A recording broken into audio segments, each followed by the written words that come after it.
भगवान जी अकेले बैठे थे, तो उन्होंने कहा, "एको हम बहुश्यामी" कि मैं एक से अनेक हो जाऊँ। ऐसा मान लीजिए कि एक गुड़ का बहुत बड़ा टुकड़ा था और एको हम बहुश्यामी बोलते ही वो छोटे-छोटे टुकड़ों में कन्वर्ट हो गया। एक मेजर चंक वहीं पर रहा और जो ये छोटे-छोटे कण धरती के ऊपर गिरे, ये धरती पे जो रेत मिट्टी थी, वो उस गुड़ के साथ में चिपट गई। हम वो गुड़ के छोटे-छोटे कण हैं, जो एक मेजर चंक से निकल के आए हैं और हमारे आसपास जो मिट्टी हमें लग गई है, वो काम, क्रोध, मद, लोभ ये वाले वाइसेस हैं। अब ऊपर वाले का ये कहना है कि तुम वापस आकर के अपने गुड़ के जो मेजर चंक है उससे मिलो, लेकिन तुम तभी आ सकते हो जब तुम्हारे आसपास ये जो काम, क्रोध, मद, लोभ के मिट्टी के कण हैं, ये तुमसे दूर चले जाएं, तुम क्लीन हो जाओ, तब तुम आके मुझे ज्वाइन कर सकते हो। यही जिंदगी है। जिंदगी में हम इन्हीं चीजों में फंसे रहते हैं, काम, क्रोध, मद, लोभ में, और करते रहते हैं। अब जो हमें पता है जीवन निर्वाह कैसे करना है, पढ़ाई करनी है, रिलेशनशिप में जाना है, नौकरी करनी है, पैसे कमाने हैं, फैमिली को आगे लेके जाना है, दुनिया से एक दूसरे के साथ में बर्ताव करना है, हम ये सब करते रहते हैं। ओके। और जिस दिन ये सब कुछ हमारे शरीर से दूर हो जाता है, हम प्योर बन जाते हैं, हम जाकर के ऊपर वाले से चिपक जाते हैं।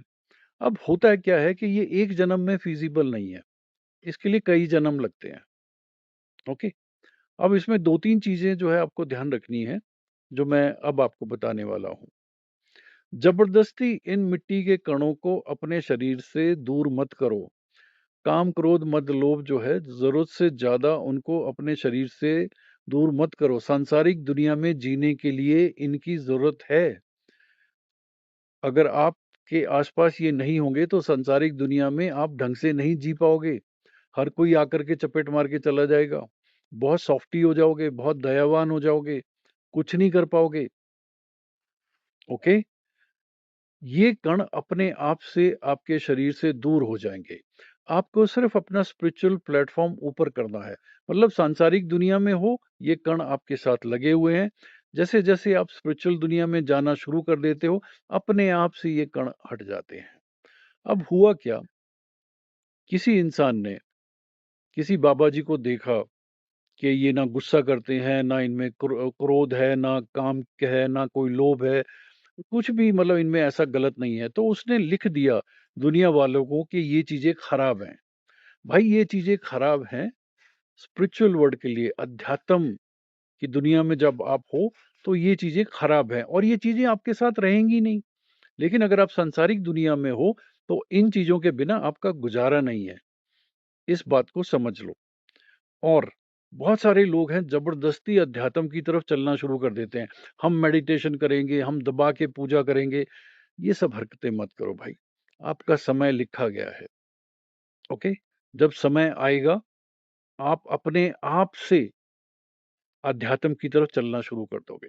हाँ, तब तक अपनी अवेयरनेस बढ़ा के रखो। ये क्या होता है, कैसे होता है, इसको समझ लो। जरूरत से ज्यादा पूजा पाठ के चक्कर में मत रहो। दुनिया जरूर बोलेगी कि ये बहुत पूजा करता है, बहुत पाठ करता है, लेकिन आप अपने अंदर की हालत को देखो। अंदर से क्या आप ये सब सपोर्ट कर पा रहे हो, या दुनिया को दिखाने के लिए कर रहे हो, या गुड बॉय इमेज को मेंटेन करने के लिए कर रहे हो? ऊपर वाले का जब हुक्म होगा तो आप इस तरफ चल पड़ोगे। उसके बहुत सारे सर्कमस्टांसेस होते हैं, बहुत सारी और चीजें हैं जो सब्सिक्वेंटली हम बात करेंगे। राइट। अभी आप जैसे हो, जो आपकी परिस्थिति है, चाहे आप अच्छा कर रहे हो या बुरा कर रहे हो, या आप काम, क्रोध, मद, लोभ से लिप्त हो, वैसे ही रहो। बस एक्सट्रीम्स में मत जाओ। जरूरत से ज्यादा पूजा पाठ के चक्कर में भी मत रहो। एक नॉर्मल लाइफ लीड करो। जो जो आपकी रिस्पॉन्सिबिलिटीज हैं उनको निभाते रहो। कोशिश करो कि अपने आप को ठीक रखो, खुश रखो। ओके। आपका समय आएगा, तब आप इस दुनिया की तरफ चलोगे। बिकॉज एक तरफ, एक बार अगर आप सांसारिक दुनिया से अध्यात्म की दुनिया की तरफ चल पड़े, फिर आप पीछे मुड़ के नहीं देख सकते हो। क्योंकि अध्यात्म की दुनिया में जाने से पहले सांसारिक दुनिया में आपको अपना शरीर तैयार करना पड़ेगा, क्योंकि जैसे ही आप अध्यात्म की दुनिया में जाते हो, कॉस्मिक एनर्जी आपके शरीर में प्रवेश करना शुरू कर देती है। और अगर आपने अपने शरीर को तैयार नहीं किया है, तो बहुत सारे लोग हैं जो मानसिक रूप से विक्षिप्त हो जाते हैं। ओके? इसके बारे में बहुत बातें करेंगे हम। मैं अपने जीवन में इन सब चीज़ों से गुज़र चुका हूँ, इसीलिए मैं आपसे बात कर रहा हूँ। Okay? Take care. It's your life.